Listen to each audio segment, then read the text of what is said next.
السلام علیکم ورحمۃ اللہ وبرکاتہ۔ اٹیچڈ باتھ روم والے کمرے میں نماز پڑھنا کیسا ہے؟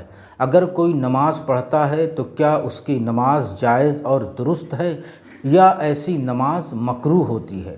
آج اسی مسئلے کی ہم پوری وضاحت پیش کریں گے۔ یہ ویڈیو بہت اہم ہے، لہٰذا اسکپ بالکل نہ کریں اور اینڈ تک دیکھیں۔ اس مسئلے کو جاننے سے پہلے ایک حدیث کو سمجھ لینا ضروری ہے۔ چنانچہ مسند احمد کی ایک روایت ہے جو سنن ترمذی اور سنن ابن ماجہ میں بھی موجود ہے۔ حضرت ابو ہریرہ رضی اللہ تعالیٰ عنہ بیان کرتے ہیں کہ اللہ کے رسول صلی اللہ تعالیٰ علیہ وسلم نے فرمایا کہ تم لوگ بکریوں کے باڑے میں نماز پڑھو لیکن اونٹ کے باندھنے کی جگہوں میں نماز مت پڑھو۔ اس حدیث میں دو باتیں بہت وضاحت کے ساتھ بیان کی گئی ہیں۔ ایک تو یہ کہ بکریوں کے باڑے میں یعنی بکریاں جہاں باندھی جاتی ہیں، جس جگہ باندھی جاتی ہیں، اس جگہ نماز پڑھنے کی اللہ کے رسول صلی اللہ تعالیٰ علیہ وسلم نے اجازت دی ہے، لیکن جس جگہ اونٹ باندھے جاتے ہیں وہاں نماز پڑھنے کی اجازت نہیں دی گئی ہے۔ تو یہ فرق کیوں ہے؟ یہ فرق اس لیے ہے کہ بکریاں جب نجاست اور غلاظت کرتی ہیں تو ان کی غلاظت، ان کی نجاست، ان کے پیشاب وغیرہ دور تک نہیں پھیلتے بلکہ وہ محدود حد تک رہتے ہیں۔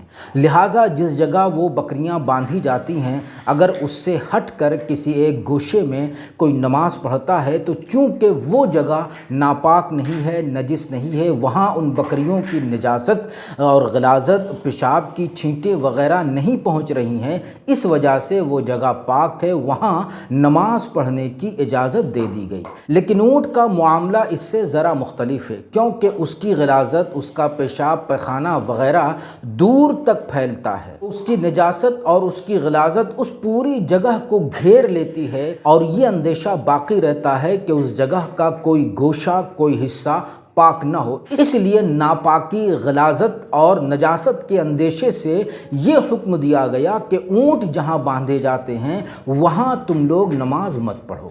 تو بکریاں جس جگہ باندھی جاتی ہیں تو ان سے ہٹ کر کسی ایک گوشے اور کسی ایک پاک صاف حصے میں نماز پڑھنے کی اجازت ہے، تو ایسی صورت میں آپ اس سے بالکل صحیح طور پر یہ اندازہ لگا سکتے ہیں کہ اٹیچڈ باتھ روم والے کمرے کا معاملہ تو اس سے بھی بہت مختلف ہے، کیونکہ باتھ روم کا ایریا الگ ہوتا ہے اور کمرہ الگ ہوتا ہے۔ لہٰذا باتھ روم سے نجاست اور غلاظت کے آنے کا کمرے کے اندر کوئی سوال ہی پیدا نہیں ہوتا۔ تو جب بکریوں کے باندھنے کی جگہوں میں نماز پڑھنا جائز ہو سکتا ہے تو پھر ایسی صورت میں بجا طور پر یہ کہا جائے گا کہ اٹیچڈ باتھ روم والے کمرے میں بھی نماز پڑھنا جائز اور درست ہے۔ اور اسی حدیث کو بنیاد بنا کر امام محمد رحمۃ اللہ تعالیٰ علیہ نے لکھا ہے کہ جس جگہ بکریاں باندھی جاتی ہیں یعنی بکریوں کے باڑے میں نماز پڑھنے میں کوئی حرج نہیں ہے، اگرچہ وہاں پیشاب ہو اور بکریوں کی مینگنیاں ہوں، ان کی غلاظتیں ہوں، تو ان غلاظتوں اور نجاستوں سے ہٹ کر اگر کوئی وہیں پر نماز پڑھنا چاہے کسی پاک صاف جگہ پر تو اس کی نماز جائز اور درست ہے، وہاں نماز پڑھنے میں کوئی کراہت نہیں ہے۔ اور یہی امام ابو حنیفہ رحمۃ اللہ تعالی علیہ کا بھی مذہب ہے۔ تو اسی حدیث کی بنیاد پر اٹیچڈ باتھ روم والے کمرے کا بھی یہی مسئلہ ہے، کیونکہ کمرے کا حصہ الگ ہے، وہاں کوئی نجاست، باتھ روم کی کوئی نجاست اور غلاظت موجود نہیں ہوتی،